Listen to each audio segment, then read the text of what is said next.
오늘 하나님의 말씀은 로마서 1장 16절 말씀입니다. 오늘 로마서 1장 16절의 말씀을 다 같이 봉독합니다. 내가 복음을 부끄러워하지 아니하노니 이 복음은 모든 믿는 자에게 구원을 주시는 하나님의 능력이 됨이라. 먼저는 유대인에게요 그리고 헬라인에게로다. 아멘. 오늘 말씀은 로마서의 말씀입니다. 특별히 로마서의 말씀은 바울이 한 번도 가보지 않은 로마에 있는 성도들을 위해서 기록한 것입니다. 바울은 로마에 가고 싶어하는 열망이 굉장히 컸습니다. 로마에 성도들이 있다는 얘기를 들었습니다.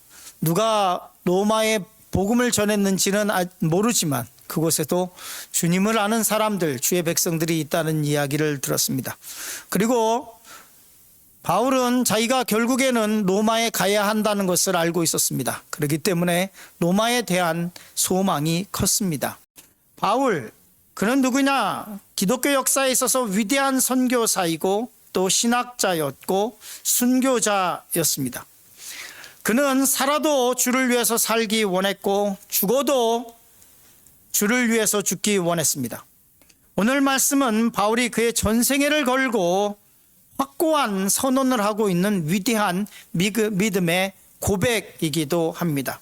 이 말씀을 보면 바울이 왜 박해와 매맞음과 침뱉음을 당하는 것을 두려워하지 않았는지, 복음을 위해 죽고 복음을 위해 살 수 있었는지를 알 수 있습니다. 기독교 역사에서 바울과 같이 복음 때문에 고난을 받은 사람은 그렇게 많지 않습니다.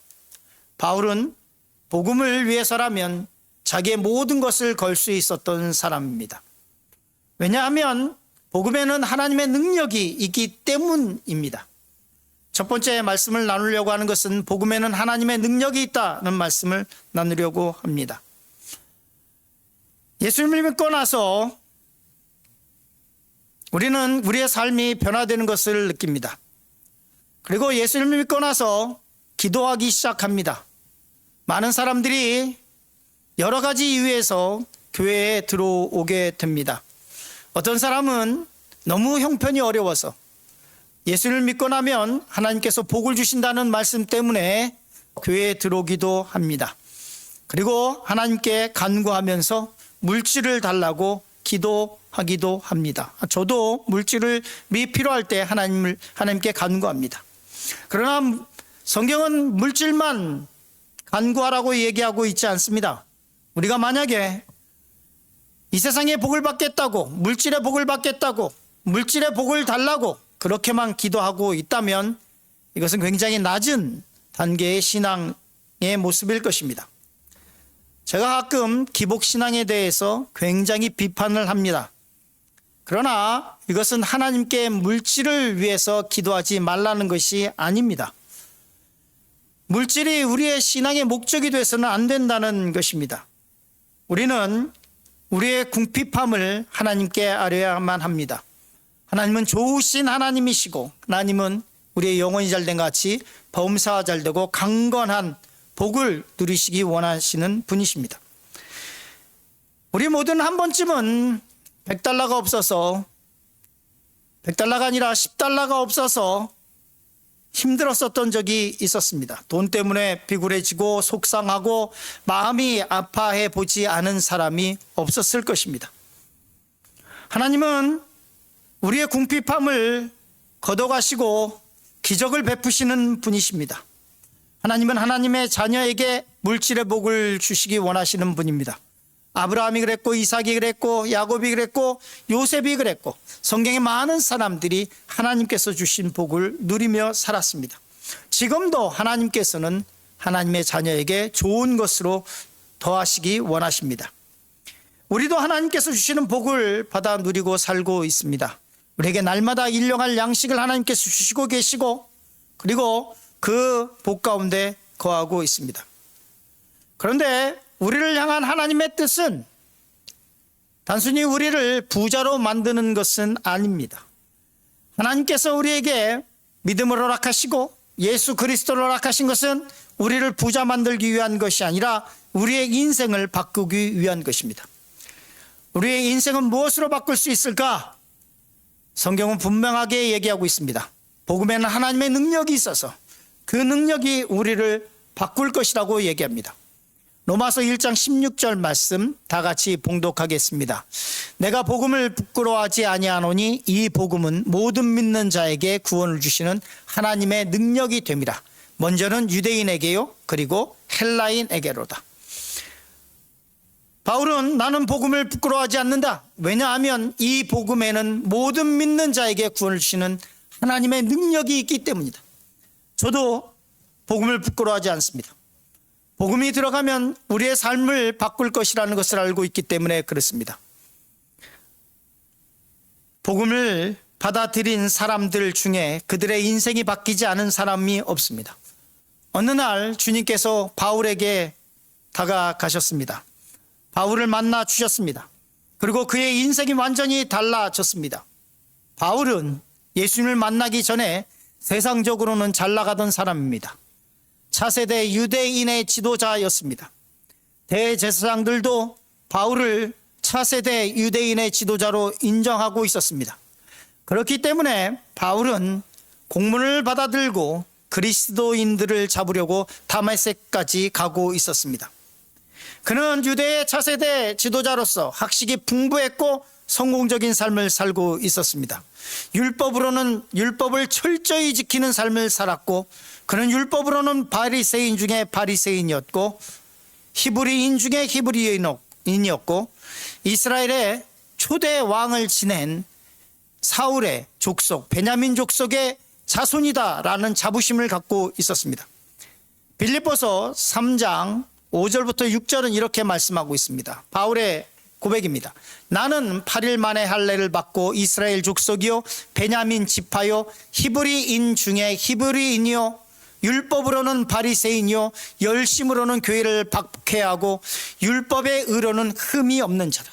자기는 바리새인 중에 바리새인이고 히브리인 중에 히브리인이고, 그리고 열심을 내고 있었으며 그 당시에 교회가 크고 있었는데 교회를 열심히 박해하는 유대교회에서는 더 이상의 어떤 협상과 타협이 없는 근본주의적인 신앙생활을 하고 있었던 사람입니다. 그랬던 그가 다메섹에서 주님을 만났습니다. 그의 인생이 거기서 180도 달라졌습니다. 초대 교회를 박멸하려고 했던, 잔멸했던, 악랄했던 박해자가 예수님을 만난 이후에 그의 삶을 예수님께 온전히 드리는 삶을 살기로 결단했습니다. 예수님을 위해서, 그가 박해했던 예수님을 위해서 자기의 목숨을 내놓은 순교자가 되기를 원했습니다. 복음에는 하나님의 능력이 있습니다. 사람의 인생을 바꿀 힘을 가지고 있습니다. 과거에 어떤 삶을 살았던 상관없이 과거의 삶을 송두리째 뽑아버리고 새로운 삶을 살게 할 능력이 복음 가운데 있습니다. 이 복음은 유대인에게나 헬라인에게나 차별이 없다고 말씀하고 있습니다. 이 복음은 어느 누구에게나, 어린이나 노인이나 성인이나 남자나 여자나 그 어떤 사람에게도 차별이 없이 이 복음은 유대인에게나 헬라인에게나 동일한 것이라고 말씀하고 있습니다. 이 복음의 능력은 첫 번째, 복음만이 우리를 살립니다. 복음은 우리의 영과 혼과 삶 전체를 살릴 힘이 있습니다. 인류 역사에서 그리스도만큼 사람의 인생을 바꾼 사람이 있습니까? 없습니다. 하나님의 말씀만큼 사람을 변화시킨 것이 있습니까? 없습니다. 그 어떤 것도 하나님의 말씀만큼, 예수 그리스도만큼 인생을 변화시킨 것은 없습니다. 하나님의 말씀이 여러분과 저의 인생을 바꿨습니다. 복음이 아니었다면 우리는 지금 어디서 무엇을 하며 세상의 부귀 영화를 쫓으며 명예만을 쫓다가 죄를 밥 먹듯이 지면서 살다가 인생이 끝났을 수도 있습니다. 우리는 인생을 살면서 하나님의 말씀이 없었다면 죄가 무엇인지 깨닫지도 못하고 살았을 것입니다. 영원한 생명과 약속도 모른 채 살아갔을 것입니다. 오늘 말씀에서 바울은 로마에 있는 믿음의 형제들에게 내가 복음을 부끄러워하지 않는다고 단언하고 있습니다. 왜냐하면 이 복음이 로마에 있는 로마의 성도들의 삶을 바꿀 것을 알고 있었기 때문에 그렇습니다. 저도 복음을 부끄러워하지 않습니다. 왜냐하면 복음에는 하나님의 능력이 있어서 이 지역, 시카고, 팔렌타인 이 지역에 있는 사람뿐만 아니라 복음을 받아들인 그 어떤 사람의 삶도 바꾸는 것을 보았고 바꿀 것을 알고 있기 때문에 그렇습니다. 어떤 능력이 있느냐? 죄에서 우리를 건져낼 능력이라고 말씀하고 있습니다. 로마서 6장 23절은 이렇게 말씀하고 있습니다. 죄의 싹은 사망이요. 인간은 죄로 말미암아 죽을 수밖에 없는 존재입니다. 인간의 죄는 말로 할 수 없이 잔혹하고 무섭습니다. 죄를 짓는 모습을 보면 뉴스에서 보거나 아니면 일상생활에서 보면 사람이 어떻게 저럴 수 있을까라는 생각을 할 때가 종종 있습니다. 사람의 목숨을 전혀 귀한 것으로 생각하지 않습니다. 자기의 성욕을 채우기 위해서는 어린 소녀이든지 나이 든 사람이든지 상관이 없습니다. 한 사람의 인생을 파괴하는 것도 눈 하나 깜짝하지 않습니다. 한 가정을 완전히 풍비박산 내는 것도 자기의 욕심을 채우기 위해서는 전혀 개의치 않습니다. 어떤 사람에게 회복할 수 없는 큰 상처를 남기기도 하고 또 나 또한 죄로 인해서 상처를 받기도 합니다. 기독교는 과거를 묻지 않는다고 이야기합니다. 이 말은 과거에 내가 지은 죄가 괜찮다고 하는 말이 아닙니다. 끊임없이 회개하고 나로 인해서 상처를 받은 사람들에게 끊임없이 사죄해야만 합니다. 손해받은 사람이 있다면 할 수 있는 최선의 노력을 다해서 변상하고 또 사과하고 또 사과해야만 합니다. 우리가 과거의 죄를 용서받을 수 있는 것은 우리의 죄가 작아서가 아니라 예수님의 사랑이 우리의 죄보다 크기 때문에 그렇습니다. 그렇기 때문에 우리가 살 수 있는 것입니다. 하나님의 사랑이 우리의 죄보다 더 크고 위대하시기 때문에 사망에서 생명으로 옮겨진 것입니다. 복음에는 죄로 오염된 우리의 삶을 정결하게 하는 하나님의 능력이 있습니다. 둘째로 흑암의 권세에서 해방할 능력이 복음 안에 있습니다. 마태복음 16장 18절 이렇게 말씀하고 있습니다. 내가 이 반석 위에 내 교회를 세우리니 음부의 권세가 이기지 못하리라. 과거의 트라우마와 실패, 죄와 허물에 사로잡혀 한 발자국도 못 나가고 있는 이 상황 속에서 우리에게 필요한 것은 복음입니다. 악한 영과 흑암의 권세에 사로잡혀 있습니까? 각종 중독과 우울증과 마음의 병에 사로잡혀 있습니까? 거기서 헤어나지 못하고 있습니까? 복음에는 능력이 있습니다. 흑암의 권세가 우리를 이기지 못하게 할 능력이 있습니다. 어떤 음부의 권세가 우리의 삶을 파괴하지 못하게 할 능력이 우리 가운데 있습니다. 복음이 우리 가운데 있으면 우리는 주 안에서 자유합니다. 우리 사회에 깊이 파고든 마약 중독과 성 중독과 도박과 동성애로의 문제에서 벗어날 수 있는 유일한 힘은 우리 내적인 힘이 아니라 우리의 의지가 아니라 복음에 있다는 것을 우리는 고백해야만 합니다. 인간의 힘으로 안 됩니다. 오직 하나님의 능력으로만 됩니다. 우리의 힘으로 안 됩니다. 하나님의 은혜, 복음의 능력을 의지해야만 합니다. 셋째로 복음에는 소망의 능력이 있습니다. 단테의 신곡 지옥편에 이런 글이 있습니다. 그가 지옥에 대해서 서술을 하면서 이렇게 얘기합니다. 지옥문에 이런 글이 있다고 그는 기술하고 있습니다. 지옥문에 이런 글이 있는지 없는지 실제는 모르나 그가 쓴 신곡이라고 하는 소설에는 이렇게 되어 있습니다. 지옥문 앞에 여기 들어오는 모든 자는 희망을 버려라. 지옥이 어떤 곳이냐? 희망이 없는 곳입니다. 희망을 품을 수 없는 것, 희망을 찾아볼 수 없는 것, 그곳이 지옥입니다. 견딜 수 없는 고통과 울부짖음이 영원한 것이며 그리고 또 그것에서 벗어날 수 있는 어떤 희망도 없는 것이 지옥입니다. 다윗은 누구보다도 많은 시련을 겪었습니다. 절망을 겪었던 사람입니다. 하나님이 안 계신 것 같다는 생각을 종종 했던 사람이기도 합니다. 하나님 어디 계시냐고 그가 울부짖었던 적이 한두 번이 아닙니다. 수많은 죽을 고비를 넘겼습니다. 차라리 자기를 데려가 달라고 하나님께 한탄한 것도 한두 번이 아니었습니다. 그러나 다윗은 그렇게 인생을 끝내는 것이 아니라 다윗은 이렇게 고백합니다. 시편 43편 5절 말씀 이렇게 기록합니다. 내 영혼아 내가 어찌하여 낙심하며 어찌하여 내 속에서 불안해하는가. 너는 하나님께 소망을 두라.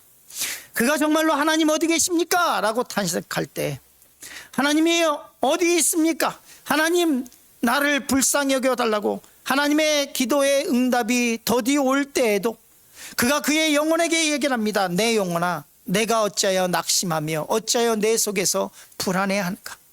시련과 고통이 다가오면 안 끝날 것 같은 고난이 계속되면 우리의 영혼이 낙심하게 됩니다.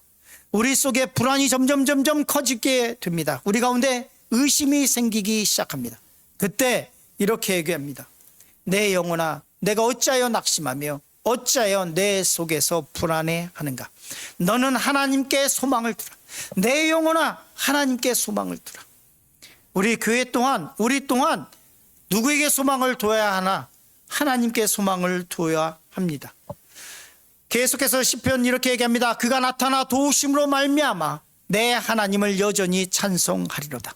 그가 나타나 도우심으로 말미암아 하나님의 때 하나님의 시간에 하나님께서 나타나셔서 우리를 도우실 것이라고 성경은 말씀하고 있습니다. 우리가 우리의 영혼이 낙심하고 우리의 속사람이 불안해하고 있을 때 우리의 소망은 어디에 두어야 하느냐? 하나님께 소망을 두어야만 합니다. 왜냐하면 마침내 하나님께서 나타나셔서 우리를 도우실 것이기 때문에 그렇습니다. 하나님께 소망을 둘 때 살아갈 힘이 생깁니다. 복음은 어두움의 빛을 비추고 다시 살아갈 소망을 우리에게 줍니다. 어디로 가야 할지 모를 때 길을 잃었을 때 복음이 우리에게 빛을 비추기 시작합니다. 주님의 손이 우리를 하실 것입니다. 절망 속에서 희망을 보게 될 것입니다. 복음이 우리의 낮아졌던 자존감을 회복시키고 다시 시작할 힘을 우리에게 줄 것입니다. 절망 가운데 지옥 같은 삶 가운데서 복음이 소망의 빛을 그리스도의 빛을 비춰줄 것입니다. 두 번째로 복음은 인생을 바꿉니다. 여호수아서 2장을 보면 이스라엘 백성이 가나안 전쟁을 시작하게 됩니다. 가나안 전쟁의 첫 관문은 여리고성이었습니다. 고고학적인 발굴을 통해서 알 수 있는 것은 여리고성이 이중 성벽을 가지고 있었던 것입니다. 그리고 이 성벽은 적군에게 점령되어도 다른 성문에서 적을 가둬놓고 싸울 수 있는 구조였습니다. 여리고의 주요 산업은 대추야자였고 그리고 약용 식물이었고 향료였고 그리고 값비싼 향유였습니다. 물질적으로 풍족했습니다. 거기에 있는 사람들은 견고한 성에 살았습니다. 그렇기 때문에 외적으로부터의 침입에도 안전하다고 생각하고 있었습니다. 산업은 발달했죠. 그리고 요즘으로 말하면 약초, 약용으로 쓰는 식물들을 거래했습니다. 그리고 향수, 즉 값비싼 향유를 거래하면서 풍족한 삶을 유지하고 있었습니다. 그러나 성적으로는 굉장히 문란했고 우상을 섬기고 있었습니다. 그런데 이 성을 점령할 때 우리가 너무나 잘 알죠. 이 견고한 성을 하나님의 은혜로 점령을 했습니다. 그런데 이 견고한 여리고성을 점령할 때 이 성을 점령하는 것에만 이야기하지 않고 그리고 한 여인에 대해서 이야기하고 있습니다. 도저히 구원받을 수 없을 것 같은 여인에 대한 이야기가 여리고성을 점령하는 이 점령의 얘기 가운데 들어 있습니다. 이 여인의 이름은 라합입니다. 이 라합에게는 수식어가 따라 붙습니다. 기생 라합, 기생 라합.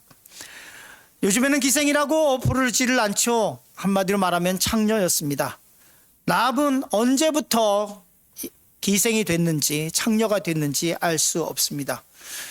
많은 사람들에게 손가락질을 받았던 사람입니다. 어디 나가서 얼굴을 제대로 들지 못했을 것입니다. 그 성에 있는 사람들은 그 여인이 지나가면 욕을 했을 것이고, 그 여인이 지나가면 부정한 여자다, 더러운 여자다라고 하는 이야기를 했을 것입니다. 그런데 이 여인이 언제부터, 왜, 어떤 이유로 기생이 됐는지, 창녀가 됐는지는 모르지만, 이 불쌍한 여자는 자기의 형제와 부모를 책임지고 있었던 것 같습니다. 여호수아 2장 13절에 이렇게 기록하고 있습니다. 우리 같이 읽겠습니다. 그리고 나의 부모와 나의 남녀 형제와 그들에게 속한 모든 사람을 살려주어 우리 목숨을 죽음에서 건져내라. 정탐꾼들을 숨겨주고, 그리고 정탐꾼들에게 이야기를 합니다. 이 성이 멸망할 때 나를 불쌍히 여겨주고, 그리고 나를 구원해달라고 얘기를 합니다. 그러면서 자기만 구원해달라고 하는 것이 아니라, 이 여인이 뭐라고 얘기하냐면 내 부모와 내 남녀 형제와 그들에게 속한 모든 사람, 그들의 자녀들을 살려달라고 얘기를 합니다.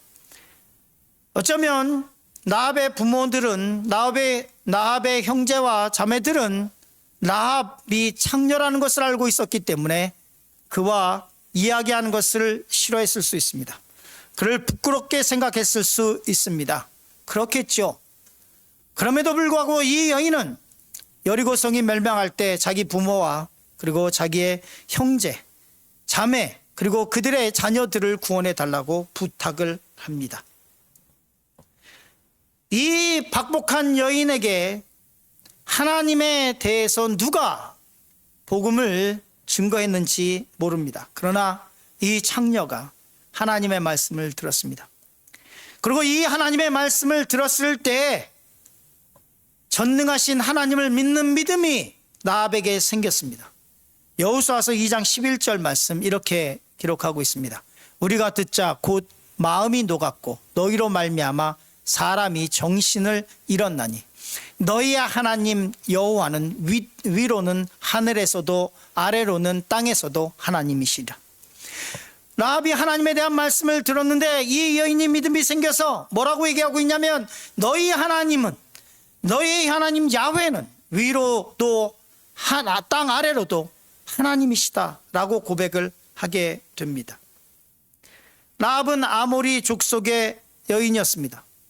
이 여인이 아모리 족속의 여인으로 왜 여리고에 와서 살고 있는지는 알지 못합니다.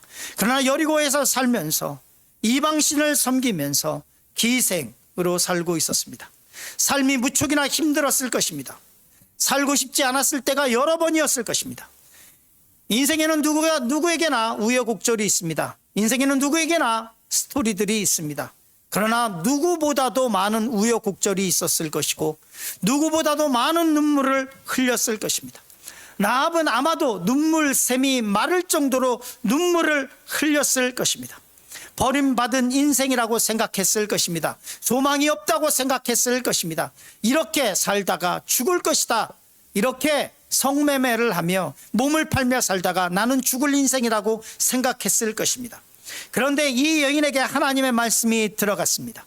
누가 전해줬는지 모릅니다. 이 여인에게 하나님의 말씀이 들어갔을 때 이 여인이 하나님을 전능하신 하나님으로 받아들였습니다. 그리고 이 말씀이 이 여인의 인생을 바꿨습니다. 하나님의 말씀이 라합에게 임했을 때 라합의 인생은 창녀로 끝나지 않았습니다. 하나님께서 라합의 인생을 바꿔주셨습니다. 어떻게 바꿔주셨냐? 첫째로 라합은 당당히 예수님의 족보에 그의 이름을 올리게 됐습니다. 마태복음 1장, 유명한 예수님의 족보죠.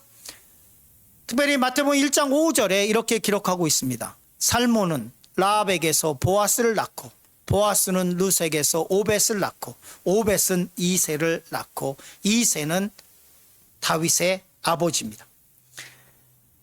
마태복음 1장 5절 말씀을 보면 다윗과 룻과 라합의 관계를 알 수 있습니다. 나오미를 잘 섬겼던 이방 여인이었던 룻은 보아스와 결혼하게 됐습니다. 모압 여인이었습니다. 이 보아스는 다윗의 증조부였고, 그리고 보아스를 낳은 어머니는 여리고 성에 있었던 유명한 창녀였던 라합이었습니다.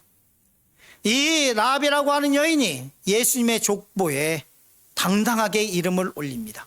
마태복음 1장에 보면 예수님의 족보에는 아브라함의 아내였던 사례도 없습니다. 믿음이 좋았던 다른 여인의 이름이 기록되어 있는 것이 아니라 이 불쌍한 여인의 이름이 기록되어 있습니다. 둘째로, 여리고 성이 멸망했을 때 오직 라합의 가정만 구원을 받았습니다. 그런데 라합은 여기서 끝나지 않고 라합은 유다 족속의 남자와 결혼해서 가정을 꾸리게 됐습니다. 역대상 2장 10절 11절 말씀 보면 이렇게 기록하고 있습니다. 라합은 아미나답을 낳고 아미나답은 나손을 낳았으며 나손은 유다 자손의 방백이며 나손은 살마를 낳고 살마는 보아스를 낳고. 자, 보아스의 아버지였던 살마, 그 살마는 어떤 사람이었냐면 유다 자손의 방백 나손의 아들이었습니다.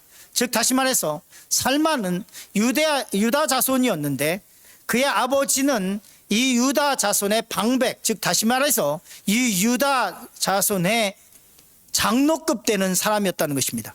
즉 다시 말해서 이 살마는 기생 라합과 결혼을 하게 되는데, 이 살마는 평범한 사람이 아니라 유다 자손을 이끌던 장수였고 그리고 리더였습니다. 이 여인이 라합을 자기의 아내로 맞아들였고 그리고 보아스를 낳게 됐습니다. 하나님은 라합의 인생을 바꾸셨습니다. 하나님의 말씀을 그 여인이 받아들였을 때 그 여인은 창녀로 그의 인생이 끝나지 않았습니다. 라합의 인생을 바꾸셨고 그리고 당당하게 보아스를 낳았고 그리고 다윗의 증조모가 됐습니다. 오늘 말씀의 제목은 복음이 너를 살릴 것이라 라는 것입니다. 복음에는 하나님의 능력이 있습니다. 복음은 인생을 바꿉니다. 이 복음을 심장에 품고 세상과 맞서며 당당히 이겨나가기를 간절히 축원합니다. 다 같이 말씀을 생각하면서 기도하겠습니다.